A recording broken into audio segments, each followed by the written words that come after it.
Iya, fondasinya seperti tadi yang Joe bilang, kalau saya bilang penyembahan, saya sodorkan bentuk, itu agama.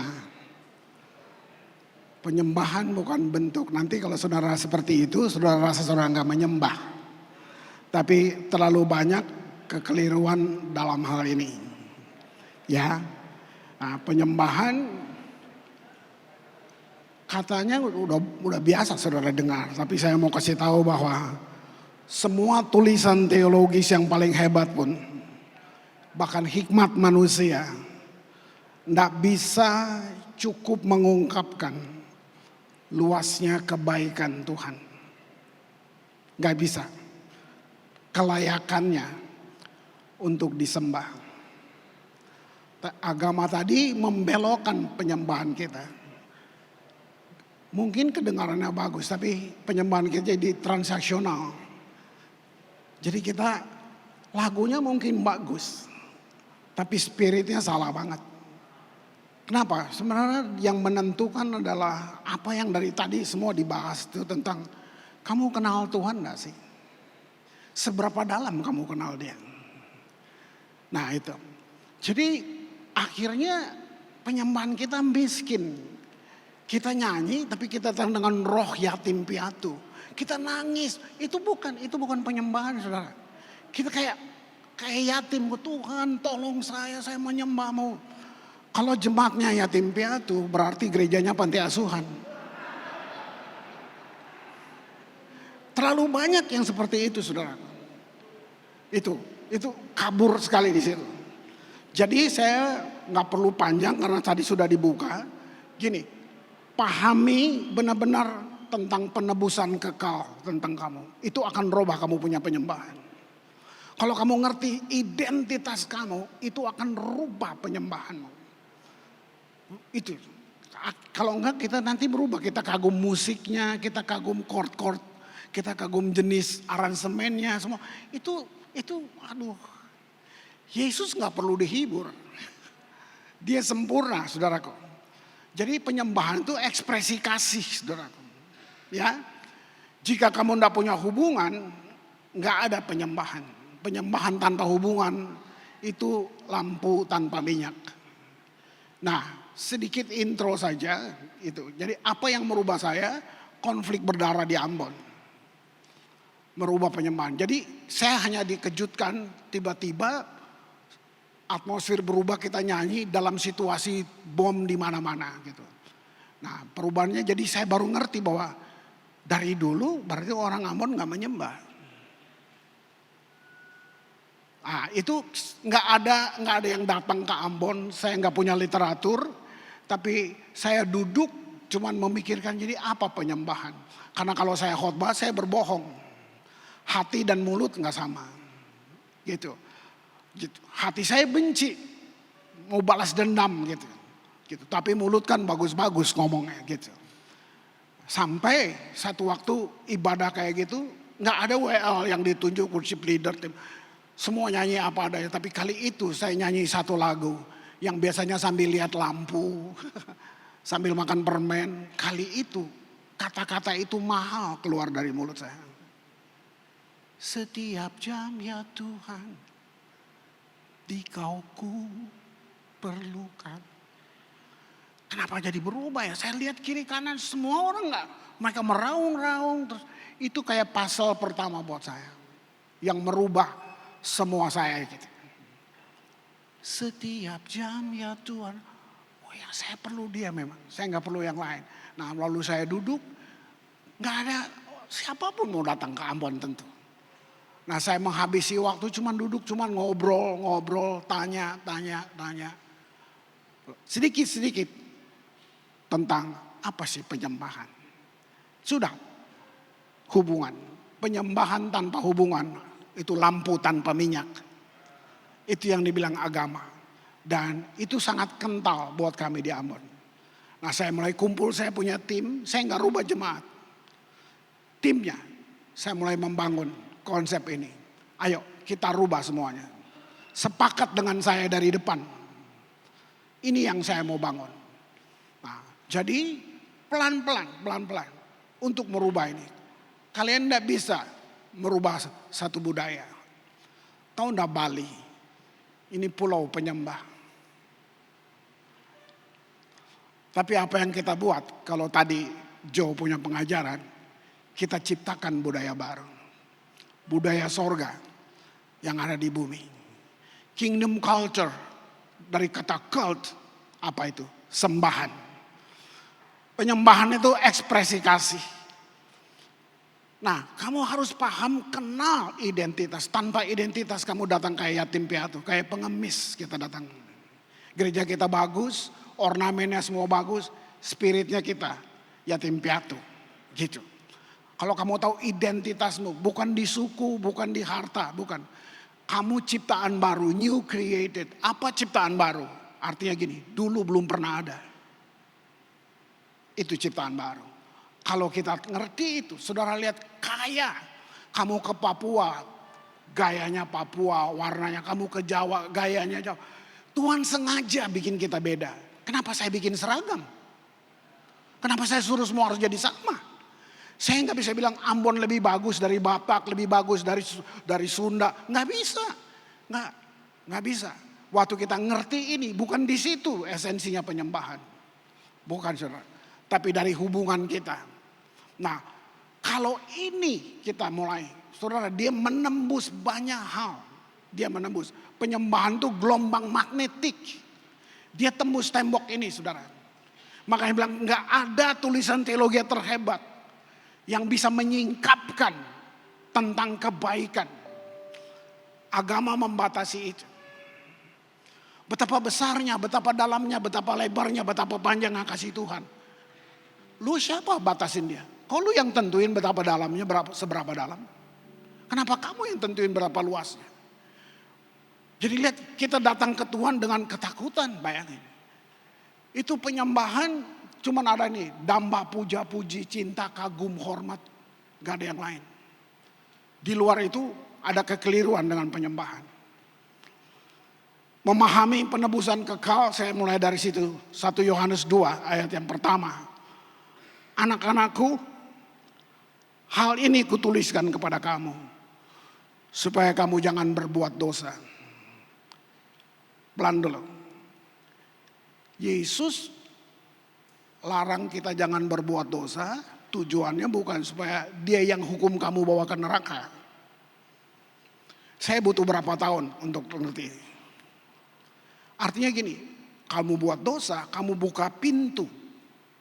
Itu celah untuk musuh masuk. Apa hubungan dengan semua penyembahan? Itu merusak semuanya. Begitu kamu buat dosa, buat apa yang itu? Kamu buka celah untuk musuh masuk. Yang hukum kamu adalah hukum dosa, dan yang kedua diri kamu. Di situ penyembahan kita kayak tertuduh. Itu yang saya bilang, kita nyembah kayak mengemis di situ. Wow, waktu saya ngerti banyak hal ini, saya menghabiskan 4 tahun mungkin untuk ngerti. Identitas ini aja. Gitu. Anakku, hal ini kutuliskan kepadamu supaya kamu jangan berbuat dosa. Namun jika seseorang berbuat dosa, kita mempunyai seorang pengantara pada Bapa, yaitu Kristus yang adil. Kasusnya gini, saya buat salah banyak karena gua gembala, sedikit lebih galak dari Tuhan. Waktu saya punya tim buat salah, gua grounded dia, saya hukum dia. Wah, kalau saya pikir itu nggak bisa diulang. Sampai waktu saya dapat pengertian ini, salah satu tim worship datang ketakutan karena dia tahu pasti Pak Kris hukum saya. Waktu dia ngaku apa aja yang dia buat, dia heran, lihat kok Pak Kris lain sekarang. Saya cuma bilang ini, menurut kamu saya bisa ampunin dosa kamu? Dia lihat saya, enggak, Yesus yang ampunin kamu. Sekarang kamu ngaku di depan saya, jadikan saya saksi tentang perjanjian kamu. Saya nggak akan bilang musik pastor kamu, saya nggak akan ngadu sama siapapun.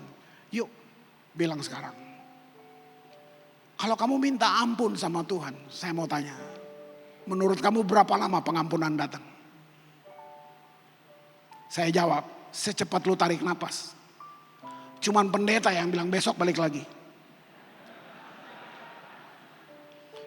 Dan semua ini kebobrokan yang saya buat. Ya, saya hukum, saya punya staff. 1 tahun saya rumahkan. Kamu lihat, wah si Kristo tahu banget. Sampai waktu saya duduk di meja kerja saya, Roh Kudus itu guru agung. Itu masa-masa dia seperti ada satu pribadi di depan saya. Dia bercerita tentang siapa dia. Roh Kudus bukan judging, Roh Kudus menginsafkan. Beda. Yang kedua, memimpin kita pada seluruh kebenaran. Oh ini, kenapa saya main hukum-hukum? Nah, anak ini waktu saya bilang gitu, dia lihat saya lama tuh, saya bilang gini, kamu ngobrol saya sama Tuhan, jadikan saya saksi. Bukan saya yang nentuin. Bilang Tuhan, ampuni saya. Bilang juga sama setan, gue gagal 1 kali buat lu. Gue mau bangun berkali-kali buat Tuhan gue. Dia lihat saya gini. Habis itu saya bilang gini, kamu sendiri yang putuskan. Kamu mau istirahat berapa lama. Sebab kalau saya ngadu ke orang lain, belum tentu orang itu punya hati seluas. Kita semua kayak gitu. Kita enggak punya hati seluas lihat orang bisa salah. Ya kan? Ini membatasi semua penyembahan. Gereja menurunkan gambar Tuhan yang salah. Dari kecil kamu dibesarkan mama, papa, guru sekolah minggu. Kita begitu kan.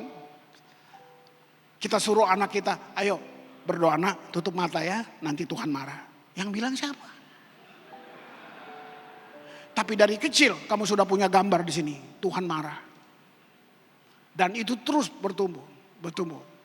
Lihat, gereja, ini yang saya bilang agama, pakai ketakutan untuk bawa orang taat. Terlalu banyak kita mengajar. Saya juga buat itu. Saya yang berubah harus top leaders. Saya berubah di situ. Mobil lu kesenggol, langsung. Tadi pagi sih lu gak doa fajar.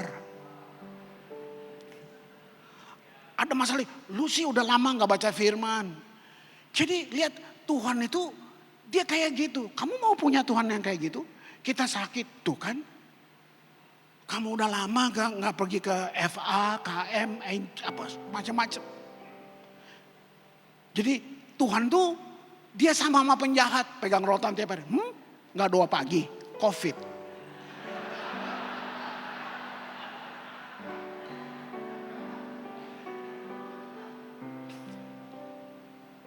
Waktu saya hukum, saya punya staff. Waktu Roh Kudus duduk ngobrol sama saya nangis, saya keluar. Ada staff saya semua, saya bilang, panggil dia. Dia datang juga ketakutan. Itu pertama kali perubahan saya bilang. Saya berlutut di kakinya, saya peluk kakinya. Saya teriak, terakhir Tuhan. Selesai? Enggak. Dia kena cancer. Dari pengalaman pastoral yang saya jalanin puluhan tahun. Orang yang begitu, itu pahit. Saya nangis. Semua staf saya berdiri nonton. Itu hari pertama saya bilang, mulai hari ini semua boleh bikin salah.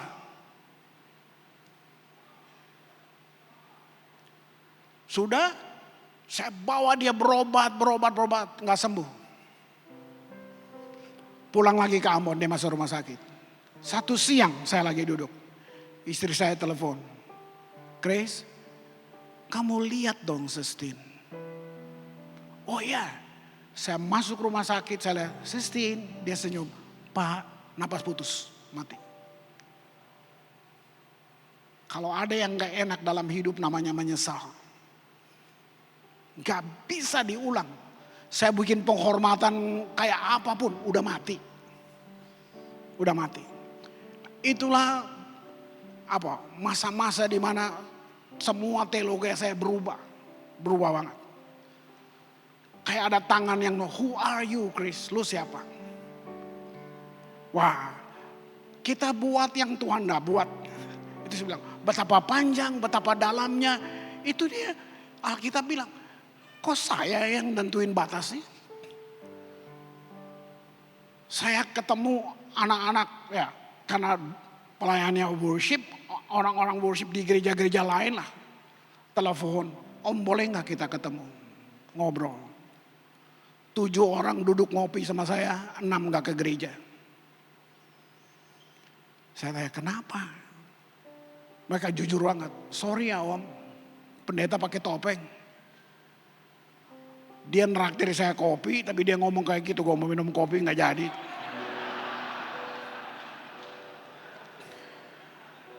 Sorry om, gereja panggung sandiwara. Saya gak bisa bantah, itu benar kan? Om, kalau kita duduk di Starbucks ngomongin firman kan udah gereja. Saya diem aja. Nanti dia tanya, menurut om ini gimana? Waktu saya jawab dia main HP. Kurang ajar udah nanti. Ternyata dia bukan main HP, dia research apa yang saya omong. Nanti dia gini, salah om. Waduh, untung saya nggak so tahu. Saya kasih waktu ya, saya belajar lagi. Mereka peluk saya. Ada yang gini, om saya mau jadi WL om, saya doa puasa om, milih lagu. Sampai di gereja, Bapak Gembala gak suka lagu itu. Wow, saya cuma kasih kuping. Saya dengar, jadi saya tahu apa yang mesti saya pulang bangun lagi di Ambon. Kita kurang, dia tahu pak kalau kita gak saat teduh, katanya Bapak Gembala tahu kalau kita gak saat teduh. Terus salah satu bisikin saya, padahal tadi malam saya narkoba om, Gembala gak tahu. Mereka ngomong semuanya. Ini yang lucu tapi bilang, om ada gak om alat yang bisa ukur urapan om, kita beli yuk om. Supaya kasih lihat ke Bapak Gembala. Nah ini kamu lihat, ini banyak, tatanan ini banyak banget. Pemimpin cuma memanfaatkan orang-orang berbakat. Dia gak pernah duduk, dia gak ikut mereka. Lu duduk dong ngopi sama dia, ngobrol, diskusi banyak hal dengan mereka. Gitu. Itu hal-hal yang saya bangun. Jadi memahami dulu, kalau semakin kamu paham, kenal siapa, penyembahan tuh hubungan, gak ada yang lain. Tadi kata yada yang Jonathan bilang, itu hubungan suami istri, itu worship. Itu bahasanya orang dewasa. Waktu kita gabungkan keselamatan dengan kelayakan dan nilai-nilai kita. Saya ulangi, waktu kita gabungkan keselamatan dengan kelayakan dan nilai kita, maka kamu sedang buat Yesus jadi gak berguna. Waktu kamu ngerti benar, tahu gak, kita nangis bukan karena susah. Nangis bukan karena gak ada beras di rumah lu, itu urusan lu gak ada beras. Tapi kadang-kadang kita nangis karena Tuhan kamu baik banget ya. Kamu terlalu baik. Yang karoseri kayak gini kok Tuhan mau pakai sih. Yang ancur-ancur kayak gini kok Tuhan mau pakai sih. Kalau saya tantang saudara hari ini bilang, tulis siapa orang menurut kamu yang paling berdosa di dunia. Pasti lu tulis nama orang. Kamu tulis Hitler lah, Idi Amin lah, lu tulis semuanya. Waktu Paulus dia bilang, oleh karena kasih karunia, aku dipercayakan untuk memberitakan Injil ini. Apa yang Paulus bilang? Dari semua yang paling berdosa, aku yang paling berdosa. Waktu saya duduk dengan pengertian seperti satu pasal datang buat saya. Baru saya ngerti, oh penyembahan bukan tentang lagu. Bukan tentang musik, itu lain lagi. Itu tentang hubungan. Gak ada yang lain. Itu hubungan terintim dari semuanya. Ada satu aktivitas yang berlangsung dalam kekekalan. Tuhan gak butuh khotbah, gak ada ceramah di sana, gak ada seminar. Bayangin. Berlangsung dalam kekekalan. Berapa lama kekal? Siapa yang bisa ukur kekekalan? Kalau kamu punya usia 1 juta tahun, itu baru permulaan dari kekekalan. Dan penyembahan berlangsung di situ. Wow, jadi bukan harus. Semua yang harus itu gak ada mutunya. Kamu harus ya doa pagi, kamu harus ya menyembah. No, bukan. Philip Yancey menulis ini risiko terbesar waktu Tuhan desain manusia. Dia kasih free will. Artinya ciptaan bisa menolak pencipta. Tuhan udah siap tuh. Dia gak keringat dingin kalau lu tolak dia. Tapi di dalam kata free will itu seluruh kualitas ada di situ. Kualitas tertinggi ada dalam kata free will itu. Artinya waktu kamu menyembah bukan dipaksa. Waktu kamu berdoa bukan paksa. Tadi saya bilang gereja pakai ketakutan untuk bawa orang taat. Jadi kamu taat Tuhan karena takut atau karena kasih? Beda. Makanya I will worship. Bukan kamu harus dong menyembah. Nggak ada nilainya. Lalu lihat kita bikin banyak salah. Oh, worship lagu cepat, worship lagu pelan, praise lagu cepat. Ini dia kekeliruan-keliruan yang gini. Ini yang saya bilang agama. Praise itu pujian sedang bilang begini.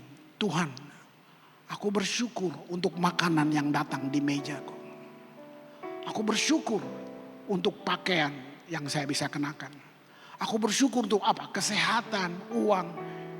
Itu praise. Worship bilang apa? Tuhan, sekalipun belum ada yang datang di mejaku. Sekalipun belum ada yang bisa saya kenakan. Belum ada jubah yang datang. Sekalipun. Itu kamu naik dalam dimensi yang lebih dalam. Itu kamu terobosi banyak hal. Penyembahan yang dilakukan dengan iman akan menjadi penyembahan berdaya cipta. Penyembahan seperti ini iblis stres. Wow, dia stres. Itu pernyataan yang paling luar biasa. Nah, yang saya kaget dalam penyembahan orang buat peperangan rohani. Dari mana teologi yang kayak gini? Kalau saya bilang iblis nggak ada, sesat. Tapi jangan bikin iblis penting. Kenapa dia jadi penting? Bayangin ada raja, segala raja di sini. Kalau sibuk peperangan rohani. Saudaraku, dengan ada gerakan pendoa, setan jadi penting. Bukan saya anti. Teologi doa saya juga berubah banyak banget. Kacau doa kita dulu, ngaco. Kita coba memotivasi Tuhan dengan doa. Kita coba memotivasi Tuhan dengan penyembahan. Itu salah, itu cacat besar. Apa kalau saya bilang doa? Kamu bawa list. Jadi Tuhan udah tahu, kamu yang mesti kasih tahu. Itu penghinaan. Gitu. Kami dulu doa ngaco semua, saudara. Untung kalau Tuhan orang Ambon kita udah ditempeleng semuanya. Rubah, salah, ganti lagi, bikin kelas baru lagi, bikin kelas baru. Dulu kita ngadu-ngadu kalau doa tuh. Sampai saya temukan dua hal dalam doa. Ini mengejutkan saya. Yang pertama kedengarannya tidak asing, yaitu communicate. Oh, itu doa. Komunikasi dua arah. Berarti setiap kali saya doa, saya sudah mesti tahu dong. Karena saya komunikasi dengan dia. Tapi kalau habis doa, tadi Tuhan bilang apa? Gak tahu. Berarti lu ngomong sendiri. Nah, ini yang kedua mengejutkan saya tentang doa. Definisinya dia bilang gini. Mencium wajah Tuhan. Wow. Berarti itu juga penyembahan ya. Saudara, kami rubah. Jadi saya gak apa-apa. Oh salah. Rubah lagi. Dulu kalau kita doa ampun laporan gitu. Ini contoh sungguh. Saya, istri, ada Risendo, semua kita duduk doa. Yang doa Tante Syul kita panggil dia gitu. Tuhan, kita dengar di hotel itu ada orang mati Tuhan. Ada tembakan gini. Dia nggak lihat, dia dengar. Dia lapor sama Tuhan. Kita juga ikut-ikut tunduk gini. Naik anak saya, Fendi Simatao yang sekarang di Dover. Dia telat 5 menit. Jadi dia denger Tante Syul doa kayak tadi. Dia nyambung gini, benar Tuhan. Saya baru dari sana. Saya lihat ada yang kakinya putus, ada yang gini. Tante Syul gini, ih. Ampun. Itu kita bilang doa tuh saudara. Apa dasar saya bangun menara doa di Ambon? Cinta Tuhan, agama, takut mati. Tiap hari lu dengar bom, takut mati. Lu dengar bom kan di film. Kalau bom jatuh beneran di situ, rumah lu goyang. Matius Markus hilang. Gitu. Apalagi satu kata saya pilih. Penyembahan itu nih, kagum. Wah, awesome village. Satu kekaguman yang dewasa. Jadi perlu understandingnya sebenarnya. Kalau itu dibangun saudara, wow, kamu akan lihat. Mungkin saya berlebihan, tapi saya akan bilang gini, akan terjadi satu gerakan pemuritan melalui hadirat Allah. Ya sorry, saya nggak perlu sebut, tapi ini isu nasional bahwa hamba Tuhan ini yang bawa hadirat Tuhan di Indonesia. Itu isu nasional kan, kita tahu. Saudara, mari saya bilang, gak ada. Semua kamu dan saya imamat rajani, kita punya akses langsung. Gak ada, gak ada. Itu cacat, itu cacat. Wow, kita tidak berusaha masuk ke hadirat Tuhan. It's already in. Dia di sini. Kamu ke toilet lagi pipis, kamu in the presence of God. Jadi dalam penyembahan apa yang kita mesti? Kita baca momentum. Kita mesti peka. Apa yang saya buat in the presence of God? Waktu bangun ini, nah itu yang saya bilang buat worship leader saya. Kalau seluruh jemaat nggak nyanyi, kamu nggak salah. Tapi saya nggak mau kamu suruh mereka nyanyi. Penyembahan nggak bisa disuruh. Penyembahan itu fresh, gitu. Nah jadi ini aja hal-hal ini yang kita bangun. Karena saya akan ngomong tentang kunci Daud, jadi memang Roni Daud yang tutup habis ini, gitu. Gitu. Tadi saya bilang jangan pakai ketakutan dong. Tapi itu bertahun-tahun kita ada ketaatan kita karena takut. Kenapa usahamu gagal? Lu sih gak taat perpuluhan. Nanti dulu. Kamu sedang turunkan Tuhan sederajat sama bos-bos mafia yang kalau lu gak bayar uang keamanan gue bakar rumah lu. Lebih sesat lagi kalau kita hubungkan uang dengan keselamatan. Jadi takut dan kasih bekerja sama tapi dalam posisi yang berlawanan. Posisinya beda. Takut membuat penyembahan menjadi alasan negatif kamu menyembah. Ya, itu. Makanya saya bilang penyembahan itu iblis stres. Karena kamu akan bilang ini, sekalipun gak ada yang datang tolong saya. Sekalipun Tuhan, belum ada makanan dalam di mejaku, saya menyembahmu. Nah, saya nggak perpanjang karena ini isu semua kita sudah tahu.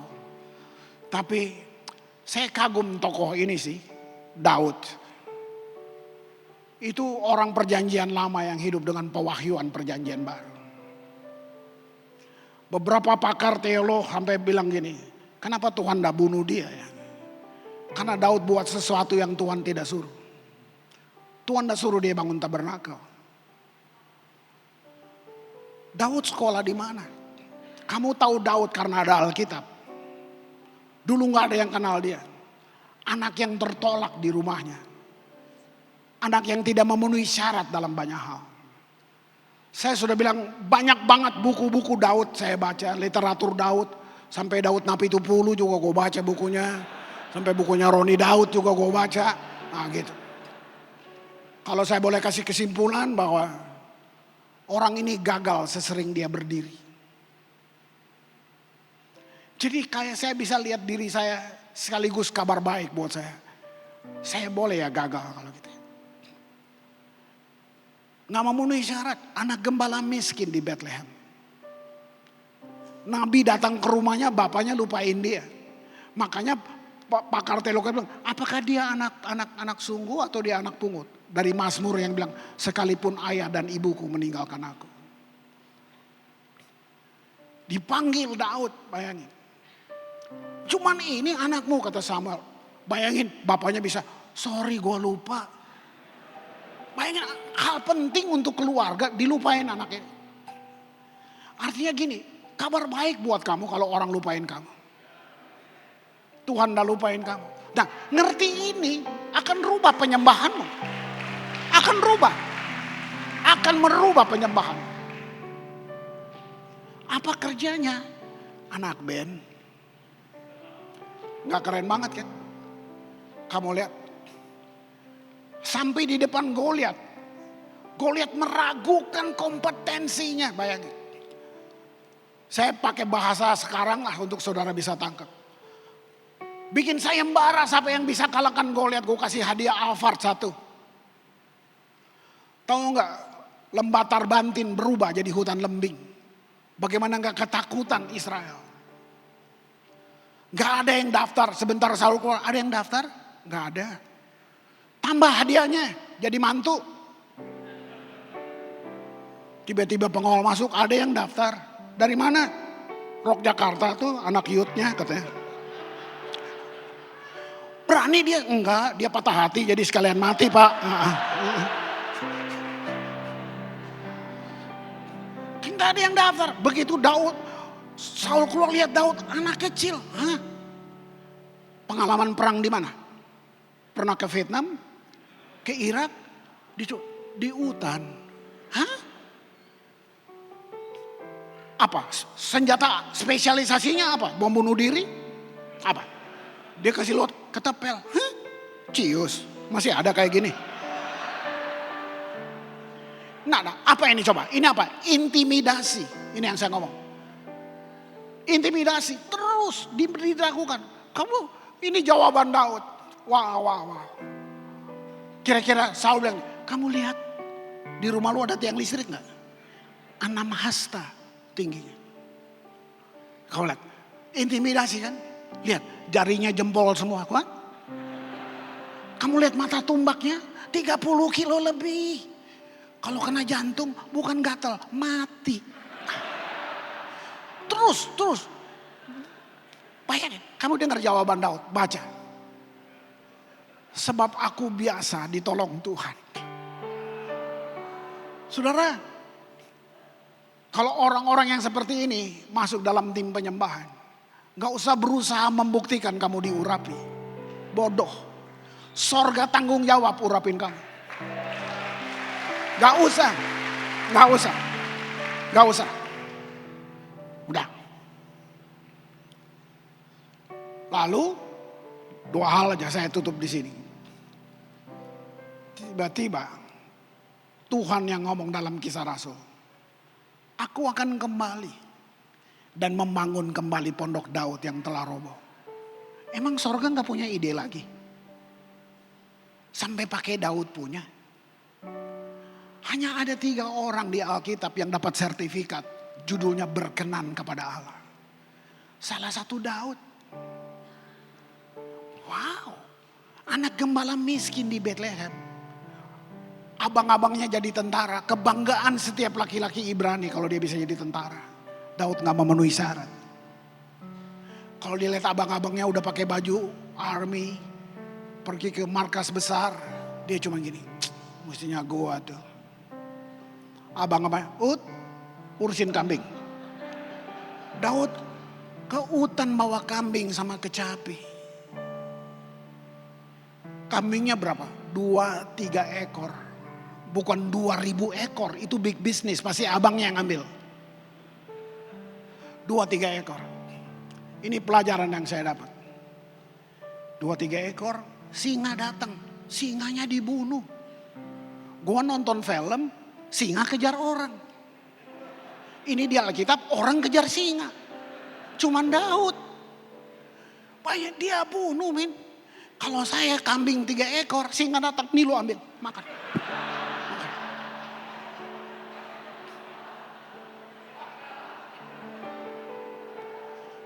Apa pelajarannya coba? Kita, kalau kita benar-benar mau jadi penyembah sejati. Pelajaran di sini, kan gak ada yang lihat Daud. Cuman gini, tanggung jawab lebih penting dari promosi. Apa bedanya Daud dengan raja yang lain? Daud menjadi penyembah sebelum jadi raja. Yang lain jadi raja aja. Jadi waktu Daud bangun tabernakel, itu gini, dia menonton bangsa-bangsa barbar yang mengelilingi Israel. Dia bandingkan dengan bagaimana Tuhan melindungi dia di dalam banyak hal. Kenapa kita mesti dia bangun itu, saudara lihat. Wow. Tahu enggak waktu tabernakel dibangun. Ini yang membuat para penafsir bilang kenapa Tuhan enggak bunuh Daud. Dia mengganti korban paling sakral, korban penghapus dosa. Dia ganti dengan sacrifice of praise. Itu mati mesti. Enggak tuh. Tahu enggak apa yang terjadi perubahan di Israel? Bangsa ini berubah, dipimpin oleh penyembahan. Sehingga berlebihan bilang. Bayangin, tercatat di Kisah Rasul, Daud menyenangkan hati Tuhan. 33 tahun lebih. Wow. Yesaya 22 ayat 22. Ini nubuatan sebelum kita ada sekarang. Tapi ini akan terjadi. Aku akan menaruh kunci rumah Daud ke atas bahunya. Apabila ia membuka, tidak ada yang dapat menutup. Apabila ia menutup, tidak ada yang dapat membuka. Bisa tangkap pesan tersembunyi nggak di sini? Kunci selalu kecil, pintunya gede. Kunci kecil. Rahasia hubungan dengan Tuhan, rahasia penyembahan. Itu kecil, hal kecil buat hal yang besar. Hal kecil buat hal yang besar akan terjadi. Gini, kita hidup dalam penyembahan benar ya. Penyembah yang benar dalam roh, dan bukan roh atau kebenaran, tapi roh dan kebenaran. Waktu kita hidup di sini, sebenarnya gini, kamu hidup dengan dimensi supernatural karena Allahmu supernatural. Kalau nggak ada itu, ada yang salah. Semua yang jiwa cuma menyentuh jiwa, jiwa nggak bisa menyentuh roh. Dengan apapun, sekreatif apapun. Jadi semua yang kita buat, performance kita kalau cuma jiwa hanya menyentuh jiwa. Roh menyentuh roh. Nah ini nubuatan yang saya bilang, satu pesan tersembunyi yang Yesaya bilang untuk kita. Terus Yesus, dinyatakan kepada Yesus dalam Wahyu 3 ayat yang ke-7. Tuliskanlah kepada malaikat jemaat di Philadelphia, inilah firman dari yang kudus, yang benar dan yang memegang kunci Daud. Saya pinjam bahasa bebas aja ya. Kenapa sih Tuhan kunci Daud, takhta Daud? Kenapa sih? Ada apa sih si Daud ini? Kalau kita kembali ke perjanjian lama, kira-kira dialog Bapa di sorga tuh ngomong gini, akan tiba waktunya anak saya akan datang ke bumi. Nanti dia pakai marga lo ya, Kristus anak Daud. Ini imajinasi saya. Kamu lihat waktu Yesus jalan ada orang buta teriak, Tuhan, Tuhan, sembuh. Yesus jalan terus. Dia ganti panggilannya, Kristus anak Daud. Tuhan berhenti. Ada apa sih si Daud ini? Ini yang saya bilang. Dia nggak pakai topeng. Kayak kalau orang pacaran gini, dia kayak bisa rebut hatinya Tuhan. Dia kuliah di mana sih? Belajar sastra di mana sih? Tapi coba kamu pikirin, semua kata yang lu pengen bilang buat Tuhan udah diambil sama Daud. Kamu gak punya ide, Daud, biarlah perenunganku manis terdengar. Kamu cuman gini, Tuhan baik. Tahu Tuhan baik. Koruptor juga tahu Tuhan baik. Maksudnya ini lihat, saya cuma mau trigger aja buat saudara. Lihat. Kita dipanggil untuk melakukan kehendak Allah di bumi. Tadi semua udah jelas. Saya pakai kata ini. Melalui hubungan. Urapan, otoritas, apa saja datang. Melalui hubungan. Kalau gereja itu penyembah. Gereja the singing church kira-kira gitu. Wow. Kamu tahu gak kita bisa rubah. Ini RT kita aja gak berubah. Makanya itu pengaruhnya wah. Karena apa? The present, hadirat Allah. Gitu. Saya tutup dengan Efesus 2 ayat 10. Sebelum saya baca ini, saya mau kasih tahu ini. Kamu lihat Daud, Musa, semua orang-orang hebat di perjanjian lama. Mereka hidup dengan realitas yang ada di luar. Hebat kan? Elia turunin api, Musa belah laut. Kamu sebut mujizatnya. Tapi mereka hidup dengan realitas yang di luar. Apa itu? Mereka gak ada Roh Kudus di dalam. Apalagi Yesus. Jadi Roh Kudus perlu datang ke mereka, baru mereka memanifestasikan apa yang Roh Kudus mau. Bernubuat, apa aja. Itu orang perjanjian lama. Nah, kamu dan saya sekarang di perjanjian baru. Kamu hidup dengan realitas yang ada di dalam. Christ in you, the hope of glory. Buat saya nenek moyang seluruh teologi ada di kalimat ini. Kristus di dalam kamu, pengharapan akan kemuliaan. Katakan lu kagum, nanti kita di sorga kita kagum sama orang-orang itu. Kita lihat Elia, Om Elia, tolong cerita, gimana rasanya kamu turunin api?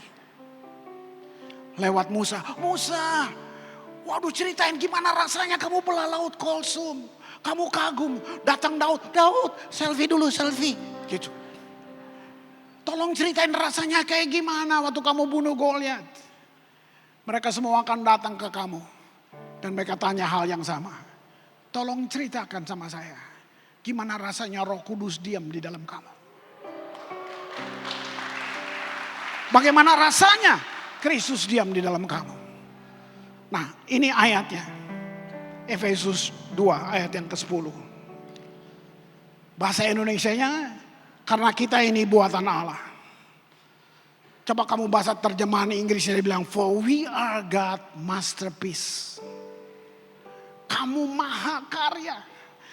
For we are God masterpiece. He has created us new in Christ Jesus. So we can do the good things He planned for us long ago. Kamu adalah maha karya ciptaan Tuhan. Gak main-main. Tadi semua pengajaran di depan udah sangat membantu sehingga saya gak perlu jelasin. Saya sengaja pakai t-shirt ini. Mahal. Kamu mahal. Kamu mahal. Kamu yang bikin kamu jadi murah. Karena agama menuduh kamu. Kamu terus terintimidasi. Saya rubah semua doa saya. Kalau saya bangun pagi, saya gak kasih laporan buat Tuhan. Saya duduk aja diem. Kalau pakai kata sela, saya dialog batin. Tiap pagi saya bangun gitu. Dialog batin. Kalau gak ada, saya mendeclare. Chris, dengar ya. Christ in you, the hope of glory. Habis itu, diam aja, jangan ngarang-ngarang. Saya melatih bertahun-tahun. Nanti saya ngomong, firman hidup di dalam kamu. Dalam hati, dalam mulutmu. Kamu akan jadi berkat buat siapa aja. Kalau nggak ada, diam aja. Nggak mau ngarang-ngarang. Seakan-akan Tuhan udah tahu saya mesti bantu dia. Enggak. Kalau ada yang paling bodoh dilakukan orang Kristen, mencoba menolong Tuhan. Yang kedua, kamu coba mau mengendalikan hasil. Hasil urusan Tuhan, saudara. Hasil bukan urusan kamu. Lihat itu. Oke, saya kasih Bapak Pendeta Roni Daud, karena namanya Daud. Mari silakan naik dan kasih kesimpulannya.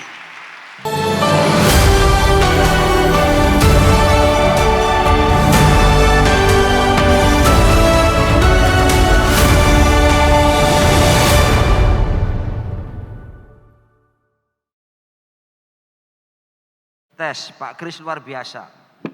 Saudara lihat jaketnya dari belakang ada bordiran rock. Ya, celananya sebelah kanan saya perhatikan ada bordiran rock. Istrinya kemarin bisiki saya, celana dalamnya juga ada bordiran rock. Ini yang luar biasa, saudara ya. Saudara, saya mau menyampaikan apa ini sebab semuanya sudah disampaikan sama Pak Kris. Begini, penyembahan tidak ada di dalam sistem pemerintahan manapun di dunia ini. Saudara tidak akan menemukan kata worship di dalam sistem pemerintahan termasuk demokrasi yang menguasai dunia ini. Kita tidak mungkin menyembah presiden. Kita tidak mungkin menyembah perdana menteri.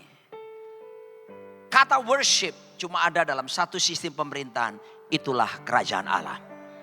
Sebab kita hanya menyembah yang disebut dengan raja.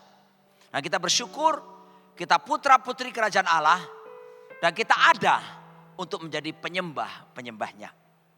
Kalau kita belajar sedikit, karena kebetulan dapat kesempatan belajar sekolah teologi di STT Kingdom termasuk di sini, itu dalam ilmu hermeneutik, ilmu penafsiran, itu ada istilah yang disebut dengan the law of first mention. Hukum pertama kali disebutkan. Kenapa ini penting? Karena kalau kita ngerti kapan pertama kali satu kata disebutkan, itu akan menjaga kenetralitasan dan kebenaran tidak diselewengkan untuk waktu-waktu yang ke depan. Nah, kata penyembahan pertama muncul itu justru di dalam kitab Kejadian 2 ayat yang ke-15. Ya, tolong disajikan. Pada waktu itu Kejadian 2 ayat 15, Tuhan memerintahkan kepada Adam di mana? Di Taman Eden. Kata Eden itu artinya the spot of the presence of God. Titik hadirat Tuhan atau the place of the presence of God. Jadi di hadirat Tuhan ini, di pusat hadirat Tuhan ini, dalam Kejadian 2 ayat 15, Tuhan berkata begini, usahakan taman ini, kerjakan taman ini. Nah, dikata usahakan itu mengusahakan, itu dalam bahasa Ibraninya tadi disebutkan oleh Pak Jonathan, abad. Dari muncul segitu turunannya menjadi aboda. Nah, kata aboda ini bukan cuma artinya bekerja, mengusahakan. Kata aboda ini berbicara tentang ibadah, berbicara tentang penyembahan. The law of first mention.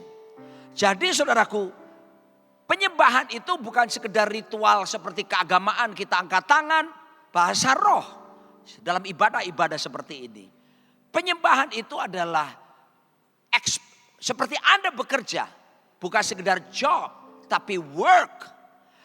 Dan ketika Anda melakukan semuanya, mengeluarkan potensi gifting, karunia, potensi, semuanya yang ada dalam diri saudara, untuk kepentingan kerajaan Allah, memberi buah. Walaupun Anda tidak di dalam gedung gereja, walaupun Anda tidak dalam aktivitas pujian penyembahan ibadah, ketika Anda melakukan semua di luar, Anda wujudkan semua karunia, bakat, potensi, talenta saudara, Anda melakukan work tadi, ergon keluar, itulah penyembahan yang sejati.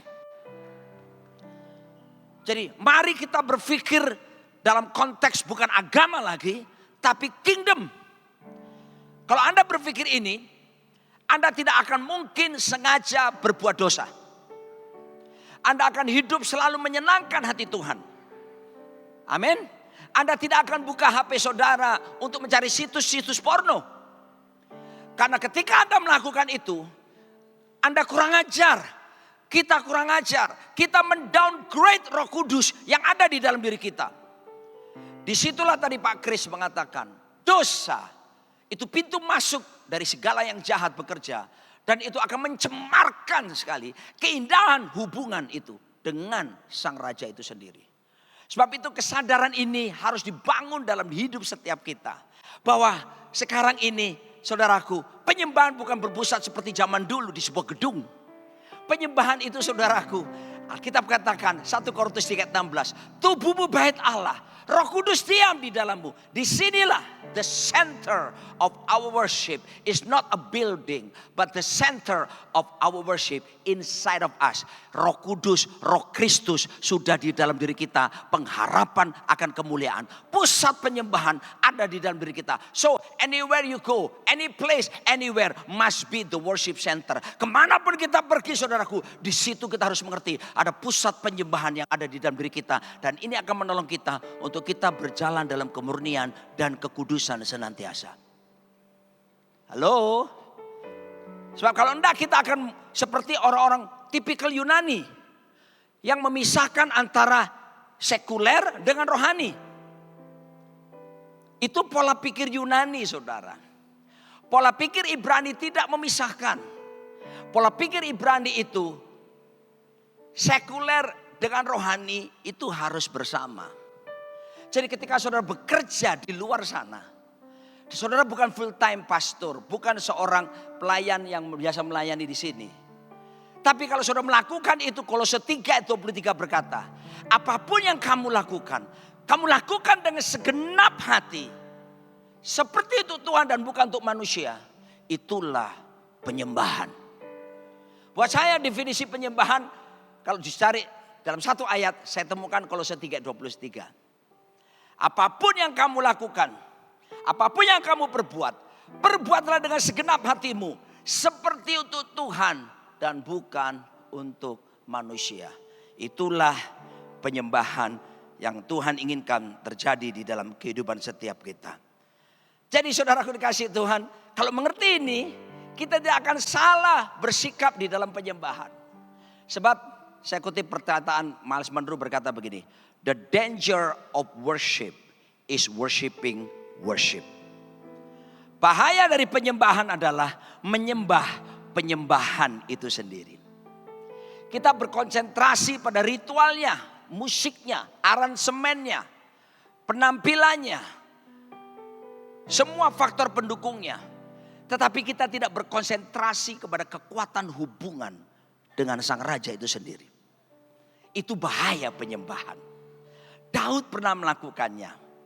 Daud seorang yang hebat. Dan Daud saudaraku ngerti pujian penyembahan. Daud ini berkenan di hadapan Tuhan, disukai Tuhan. Tapi saking ngertinya, satu kali saudaraku, ini bahaya buat kita, peringatan. Makanya kita harus tetap belajar rendah hati dan terus bertanya kepada Tuhan, what must I do? Ketika dia memindahkan tabut perjanjian dari Kiryat Yearim ke Baale Yehuda, dan dia tidak tanya Tuhan apa-apa.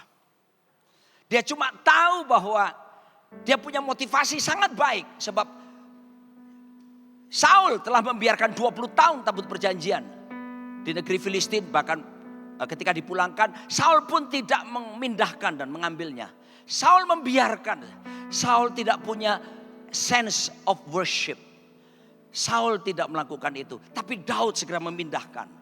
Dan Anda tahu apa yang dia lakukan. Wow. Dia menari-nari sekuat tenaga. Saya belum pernah melihat ada ibadah praise and worship khusus saudaraku. Di mana pelayan Tuhannya yang melakukan pelayanan 30.000 orang. Belum pernah. Satu kali dalam Instagramnya Sidney Mohede.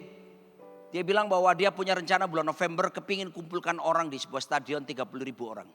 Untuk memuji menyembah Tuhan. Saya bilang begini, Sidney saya dukung kamu.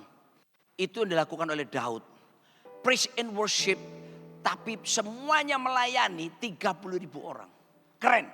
Kalau ada CNN pada waktu itu disiarkan gempar seluruh dunia. Dan yang luar biasa, Daud menari-nari sekuat tenaga. Ini sudah top saudaraku. Dan tabut perjanjian diangkut di tempat yaitu kereta lembu yang terbaik. Daud ngerti lakukannya terbaik. Ya, dan ketika ada dua imam bersaudara, Usa dan Ahio, dan mengiring tabut perjanjian tersebut, dan ketika ada tergelincir dan si Usa mulai memegang saudaraku. Kalau dipikir saudaraku dikasih Tuhan, apa salahnya? Mau miring jatuh, dipegang kan? Tapi kenapa? Saya mau cerita saudaraku, yang terjadi Tuhan marah, Tuhan kirim seperti petir gitu, pak, saudaraku. Usa mati di tengah pelayanan. Bayangkan dalam kebaktian seperti ini saudaraku, tahu-tahu salah satu pelayan yang main musik, boom, meninggal dunia, pasti gempar. Nah, Daud kemudian saudaraku ketakutan menyerahkan itu kepada Obed-Edom. Kita sudah tahu ceritanya semua. Dan 3 bulan lamanya dia mikir, ada apa inilah. Daud itu kan pasti merenung. Dia aja buat, inilah yang ku renungkan. Dia mikir setiap waktu. Nyanyi sama-sama. Nyanyian pujian dan pengagungan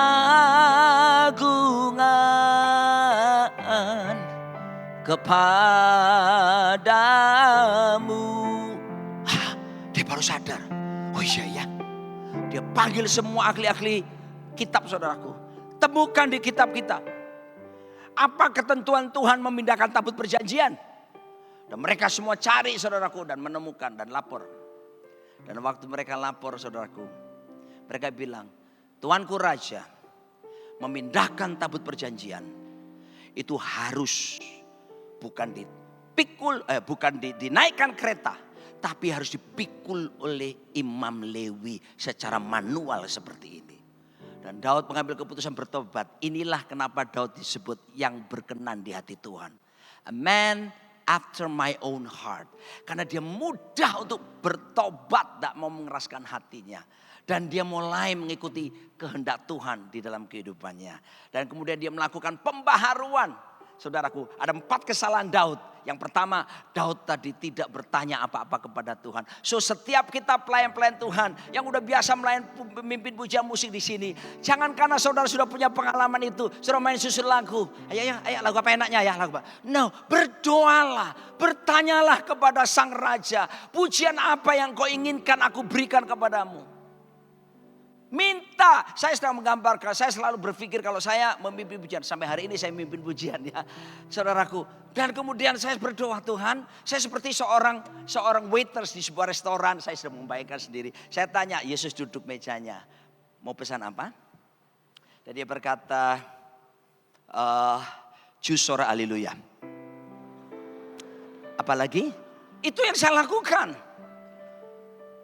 Nah Daud akhirnya bertanya pada Tuhan lewat itu. Kesalahan yang kedua adalah mengangkut tabut perjanjian tidak boleh pakai apa-apa kecuali Imam Lewi. Dengar saudaraku, tabut perjanjian pertama bicara tentang the presence of God. Tabut perjanjian yang kedua bicara tentang the glorious of God, kemuliaan Tuhan. Tapi tabut perjanjian jangan lupa itu berbicara pemerintahan Tuhan, the kingdom of God. Artinya apa saudaraku? Itu tanggung jawab masing-masing Pak. Bukan karena kita melakukan rame-rame. Tuhan mau secara pribadi kita melakukan untuk Tuhan. Kesalahan Daud yang ketiga. Dia pakai pakaian raja dan bukan pakaian imam. Pakaian raja Pak, limited edition. Betul kan? Pasti mahal. Gak ada yang kembarin. Ya kan? Itu barang-barang kalau limited edition itu pasti mahal. Dan Daud pakai itu. Tapi kalau bukan ketentuan Tuhan, jangan pernah coba-coba. Yang Tuhan inginkan justru pakaian imam. The garment of his holiness. Pakaian kesucian, pakaian kekudusan. Oh saudaraku, ini kasih Tuhan. Daud berubah dan dia ganti semua. Tapi kesalahan Daud yang keempat yang sebelumnya terjadi. Dia tidak melakukan mempersembahkan korban apa-apa. Memang sudah hebat ekspresinya. Tapi Tuhan mau ada korbannya dipersembahkan. Dan kemudian dia bertobat. Dia membawa saudaraku kumpulan lembu-lembu saudaraku. Setiap 6 langkah. Potong lembu. Keluar darah. Ini gambaran korban Kristus di kayu salib. Terus setiap 6 langkah. Dan dia melakukan itu saudaraku sejak dari rumah Obed Edom. Dan kemudian sampai di Baale Yehuda, sampailah di Bukit Sion, maksud saya di Bukit Sion di situ, dan kemudian diletakkan tabut perjanjian yang ada di situ. Saudara dengar ya, the danger of worship is worshiping worship. Tapi biarlah kita sekarang mengerti seluruh aktivitas hidup kita ini, biarlah menjadi penyembahan yang harum di hadapan Tuhan.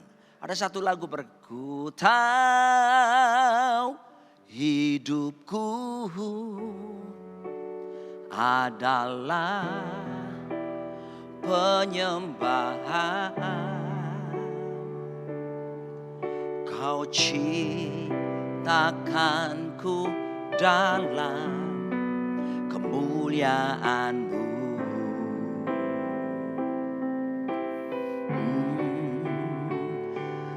Ku tahu hidupku berharga di mata-Mu.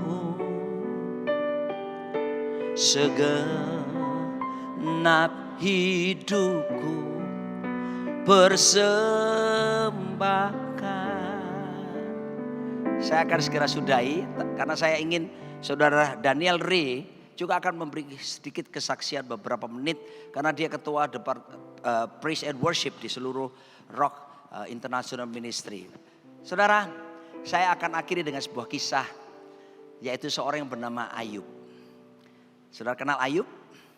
Bukan Ayub pendeta Ayub yang di kota saudara. Ayub di Alkitab, saudara tahu ya kisah itu. Kita selalu sering dengar khotbah, dia yang punya penyakitan, dia yang istrinya mengumpat dia orang yang menderita bertahun-tahun ya. Lalu kemudian kita dengar itu memang semua benar. Tapi kita seringkali lupa bahwa ada bagian sisi Ayub yang luar biasa. Tolong disajikan Ayub 29 ayat yang Ayub 29 ayat yang ke-6 coba. Nanti saudara akan lihat kenapa Ayub itu luar biasa. Ya, oke. Ketika langkah-langkahku bermandikan dadi dan gunung batu mengalirkan sungai minyak di dekatku. Next 7. Apabila aku keluar pintu gerbang kota dan menyediakan tempat dudukku di tengah-tengah lapangan. Nah, kalau boleh saya panggil Pak Wahyu ini ya, contoh bagus. Pak Wahyu. Semua yang dari Sumba tolong ke sini. Yang dari Sumba mana yang lain? Oh, dibagi kelas ya. Oke, yang dari Sumba ke sini. Haleluya. Lalu kemudian yang dari Balikpapan juga tolong ke sini ya. Pak Herol, Pak Yunus, Pak Julius mana? Ayo, semua yang dari Kalimantan Timur. Bapak di situ ya. Nah, oke. Ini kita main drama. Sudah Pak Kris yang pinter buat gini, saudaraku ya. Tapi ya, kita baca tentang Ayub. Teruskan tadi. Apabila aku keluar pintu gerbang kota menjadikan tempat dudukku di tengah-tengah lapangan. Ayat yang ke-8. Maka ketika aku kelihatan, ya 2 orang muda. Nah, kalian lihat ini. Ini Ayub. Mas Ayub datang. Alkitab berkata, ketika aku datang, mundurlah orang-orang muda. Lalu Pak Wahyu jadi orang tua sama duduk. Jadi orang tua duduk ya. Anda juga berletanya. Ya, mundurlah orang-orang muda dan bangkitlah orang-orang yang sudah lanjut umurnya, lalu tinggal berdiri. Saudara tahu apa maksudnya ini? Memberi penghormatan. Kenapa saudaraku? Ada seseorang yang berkuasa, ada seseorang yang berpengaruh, ada orang yang bukan orang biasa. Bukan sampai di situ lagi. Ayat yang ke-9. Kalian ngobrol-ngobrol sekarang. Para pembesar berhenti berbicara, menutup mulutnya mereka dengan tangan, bukan bau. Pak Ayub datang, Pak Ayub. Tapi bisa bayangkan pribadi Ayub itu orang hebat gak kalau di sini? Next slide lagi. Suara para pemuka membisu. Lidah mereka melekat di langit-langitnya. Coba lidahmu tempelkan ke langit-langit mulutmu. Semua saudara, lidah tempelkan langit-langit. Terus ngomong,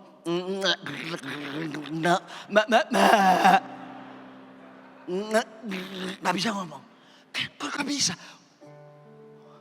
What happened with him? Ini orang kenapa? Saudara, saya singkat aja ya. Kalau sudah baca terus, luar biasa dia. Luar biasa dia. Tapi rahasianya di sini, ayat yang keempat. Ayat 29 ayat keempat. Ayo kita baca sama-sama. 1, 2, 3. Seperti ketika aku mengalami masa remajaku. Ketika Allah bergaul karib dengan aku di dalam kemahku. Kewibawaan tidak perlu dicari-cari. Kewibawaan tidak perlu dibuat-buat. Berapa orang saudaraku, satu kali saya ada tugaskan salah satu full timer. Ayo giliran kamu sekarang khotbah. Kalau biasa sama saya gini, Pak Roni saya boleh minta izin saya mau keluar sebentar. Oke. Kali itu saya kasih kesempatan khotbah, dia pegang mic, dia langsung berkata, saudara-saudaraku dikasih oleh Tuhan Yesus Kristus. Demikianlah firman Tuhan. Kaget saya saudaraku. Dia berubah ketika ada di mimbar. Dia berharap orang menghormati dia dengan merubah suara. Tidak, dengar saudara. Kewibawaan muncul. Kamu bangun hubungan. Kamu dekat melekat erat. Akan mengembalikan kamu kepada identitasmu yang sesungguhnya. Dan kalau saudara ingin tahu lebih banyak lagi semua yang saya uraikan tadi, dapatkan bukunya di belakang. Isi saya bilang, sudahlah, sudah enggak usah bawa buku, biarin. Sebab semua keuntungan royalti saya persembahkan buat pekerjaan Tuhan kok. Baca saudara. Dan saya tutup dengan satu. Dan Ray, kamu segera naik ke atas sebentar. Dan terima kasih buat pejabat-pejabat yang luar biasa ini. Atas nama bangsa Indonesia, saya ucapkan terima kasih. Semoga amal ibadah kalian diterima di sisinya.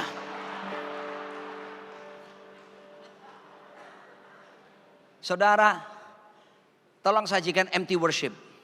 Dan saya ada tulis di buku ini dari satu bab. Mari saya beritahu saudara, silakan mempersiapkan tim yang hebat, itu memang harus. Tetapi di mata Tuhan belum tentu penyembahan kita itu menjadi dupa yang harum dan menyenangkan. Karena Tuhan berkata bahwa ada yang kesia-siaan. Saudaraku, next slide. Empty worship, dia berkata seperti ini. Matius 15 ayat 7 sampai 9. Hai orang-orang munafik, benaran nubuat Yesaya tentang kamu. Bangsa ini memuliakan aku dengan bibirnya, padahal hatinya jauh daripadaku. Percuma mereka beribadah kepadaku, sedangkan ajaran yang mereka ajarkan ialah perintah manusia. Ini agama. Tuhan marah semua. Model penyembahan, model agama. Next slide lagi. Kata percuma itu saudaraku, kalau Pak John, orang Malaysia, percuma itu gratis. Enak Malaysia. Tapi bahasa Indonesia percuma ini sia-sia. Gak ada gunanya. Oh saudaraku, beda banget pengertiannya. Empty worship, penyembahan yang sia-sia. Penyembahan yang tidak ada artinya. Penyembahan yang gak ada gunanya. Alias percuma dan bukan gratis. Next slide lagi. Kata beribadah yang Yesus bukan tadi. Kata Yunani pakai adalah sebumai. Kata sebumai itu artinya juga memuja atau menyembah. Kenapa mereka ditolak penyembahannya oleh Tuhan? Next. Yang pertama. Masih pakai topeng Pak. Sebab itu saya harapkan saudara pada pagi ini kita nyanyikan satu lagu yang sangat rohana sekali. Bukan rohani ya, rohana. Buka dulu topengmu. Buka dulu topengmu. Biar ku lihat wajahmu. Biar ku lihat wajahmu. 5 detik. Buka dulu maskermu. Buka dulu maskermu. Biar ku lihat wajahmu. Biar ku lihat wajahmu. Hati-hati dengan kemunafikan. Dan lebih jauh lagi saudaraku, masih ada 4 poin lagi. Dapatkan bukunya sekali lagi saudara. Terakhir dari yang paling akhir. Pak Kris singgung tentang pemulihan pondok Daud. Karena Tuhan berkenan kepada Daud. Pemulihan pondok Daud tidak semata-mata berbicara tentang pujian penyembahan.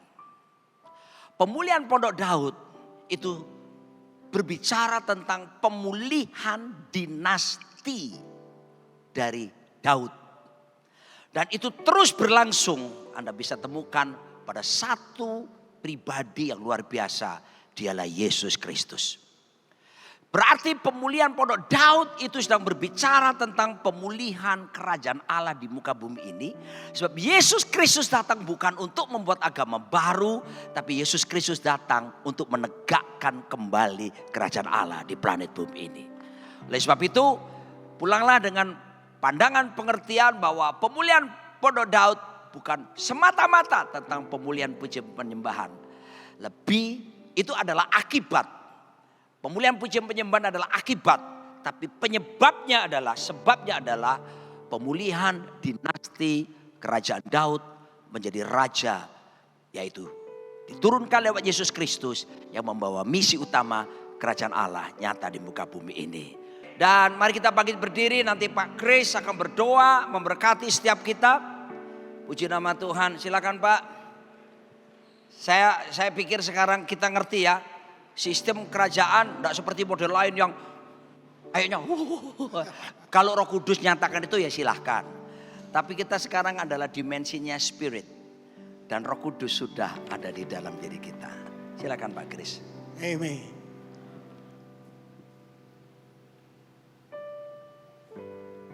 Banyak orang akan mendengar tentang namamu yang besar. Biarlah matamu dan hatimu selalu ada di dalam diriku.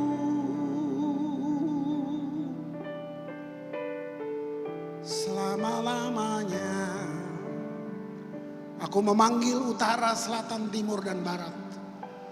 Aku memanggil berkat samudra raya, berkat embun pagi, turun bagi kami semua. Engkau sayang kami melebihi siapapun yang bisa bilang sayang buat kami. Terima kasih Bapa. Kami ada dalam perhitungan-Mu untuk menggenapi semua rencana-Mu. Di dalam nama Tuhan Yesus. Amin.